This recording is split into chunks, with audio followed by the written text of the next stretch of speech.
Hey guys, Buddy here and welcome back for another episode of Por la Noche Enfrentamiento. Today, we are back, of course we're back, for another episode.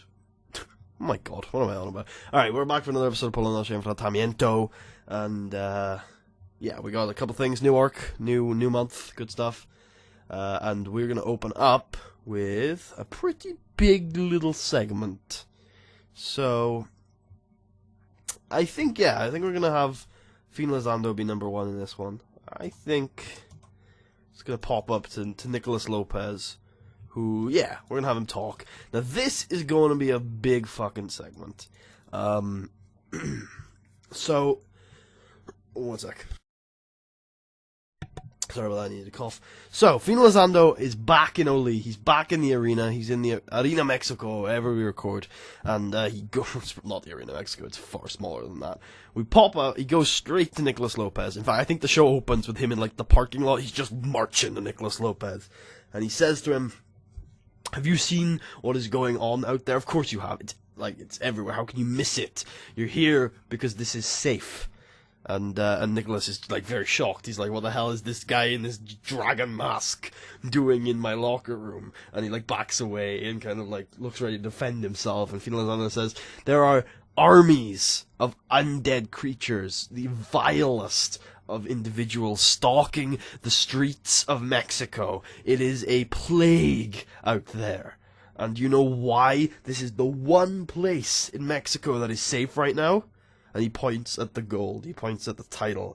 There are special powers at place here that you do not understand, Lopez.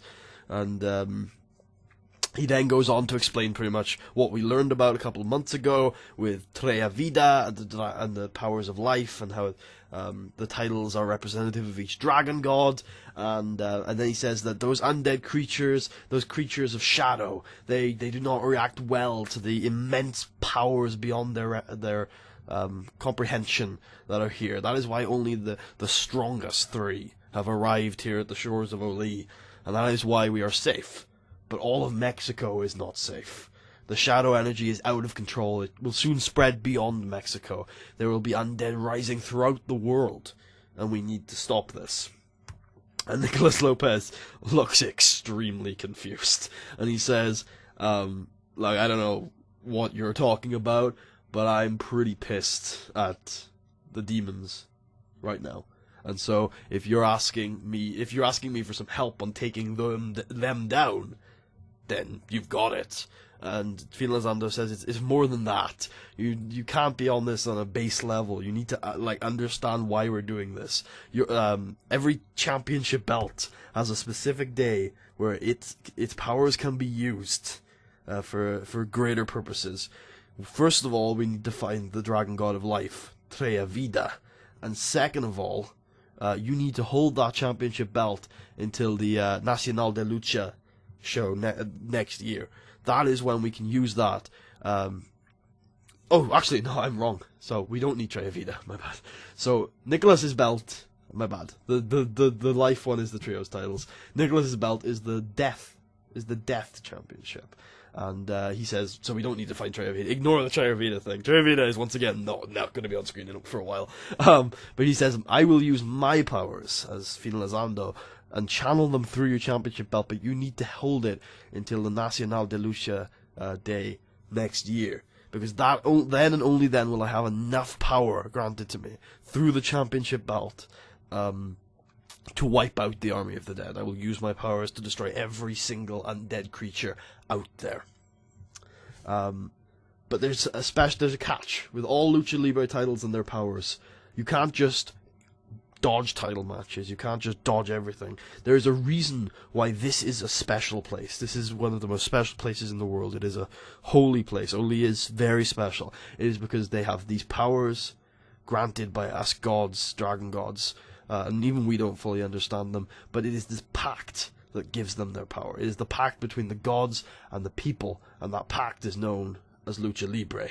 And you need, sorry, I know this is a pretty long explanation, but you need to respect the integrity of Lucha Libre if the belts are to have any power at all. Otherwise, they're just belts. They're not championship titles, you know. So you must defend it properly. up until then. And Nicholas looks extremely confused, but he says, "Look, I'll defend my title. You tell me when I need to do some stuff, alright?" Fine. I'm in. And, yeah, that's a big explanation. Basically, as to what has been going on this last arc, and what is going to be going on throughout the next couple of months, one would assume. Now, I wonder whether the demons know that that is what is being planned.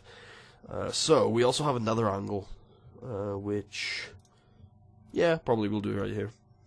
So we have, Evil, who is going to call out Pesadilla and say, I have attained my mortal form, I have built my mortal form, I think I'm ready to take revenge on the individual who slew my master, and so I'm looking for Pesadilla.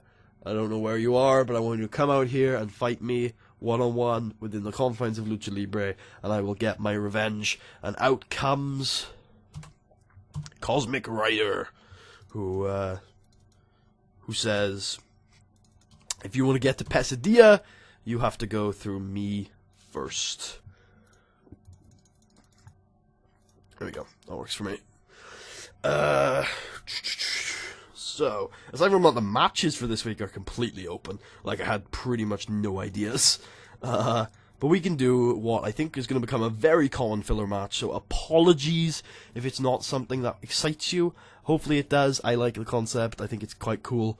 It is, of course, the two factions going to war. Again, this is probably going to be quite a common match over the next couple of months. Hopefully that doesn't bother you too much.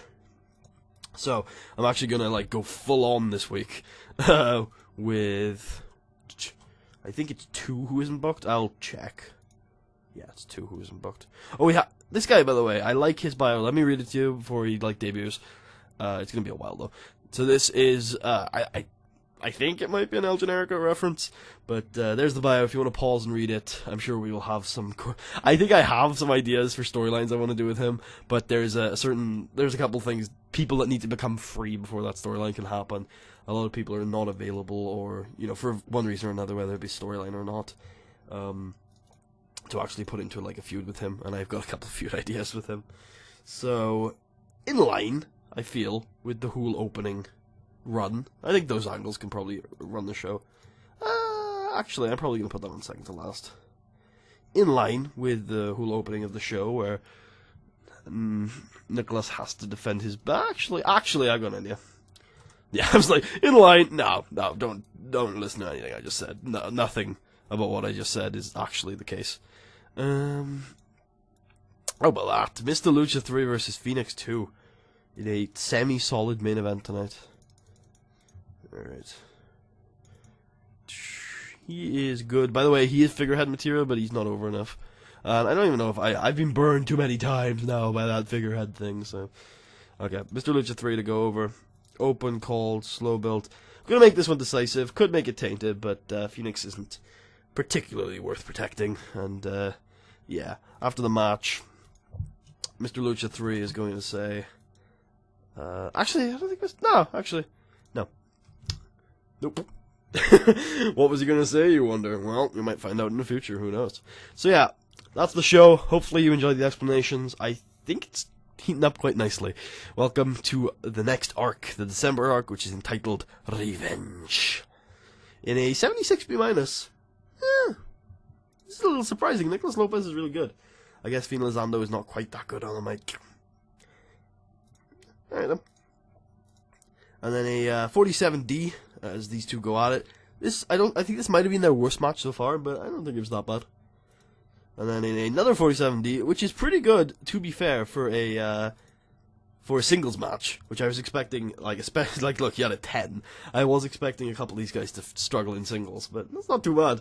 I gotta be honest, this feud, I know it's been going on for quite a while now, or it's been like for a month. I'm actually surprised with how good of ratings it's getting. It's actually not dying. I was kind of expecting it to just die. But yeah, it's alright.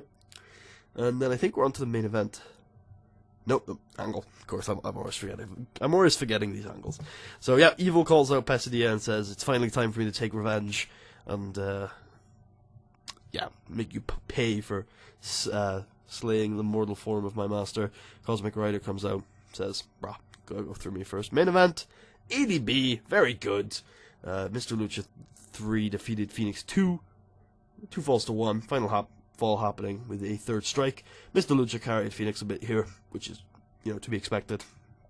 And it got a 69C+, because, yeah, no other match except for the main was any good. So that makes sense. Increased our pop in all 3 regions of Mexico, which means that the broadcasting deal is back and working. 2 of the Soldado Muerto were used in, too much. I guess, 10-minute, 12-minute matches are too much for those guys, which is pretty fair. I can definitely scale that one back a bit. Alright, so I think that was pretty cool. On this episode we found out that Nicholas Lopez is way more important to the story than he was actually hoping, and that he needs to defend his title and do it in the right way all the way up until, and I'll find out the real name of the show now, El Día Nacional de Lucha. There you go. How about that? El Día Nacional de Lucha. Yeah. Yeah, okay. Cool. So he's going to defend his title all the way up until then, and then they can get rid of the Army of the Dead. Holy shit, that is a higher rating. I was like, oh, I expect a higher rating. Yep, that's a higher rating, alright. Good stuff. That means how many people are watching us? Freaking hell, 600,000 people were watching us. That's pretty cool. And how many have we got any pop gains in America yet? Yeah, so let's see here. 5, 5, 13, yeah, Mid-South's already up. 5, 5, 5, 13, yep. Also, Southwest is up. I guess the spillover regions. I think we've got coverage in 3 regions of America. Okay, cool. Well, I hope you guys enjoyed. We are 2 more Por la Noches away from the next pay-per-view, of which not a lot of matches are booked yet. We've got the Pereira's title. No, not Pereira's. Mujeres. Mujeres title is booked. A trios match between Tres Phoenix and the Undead. And that's it so far. Presumably there's going to be a title match, considering that we found out that what gives the titles power is multiple defenses and respecting the boundaries of Lucha Libre. So, we'll find out next time what's going to happen. Will the demons realize that, holy shit, we probably should get our hands on that belt? Who knows? We'll find out next time. Peace out, guys.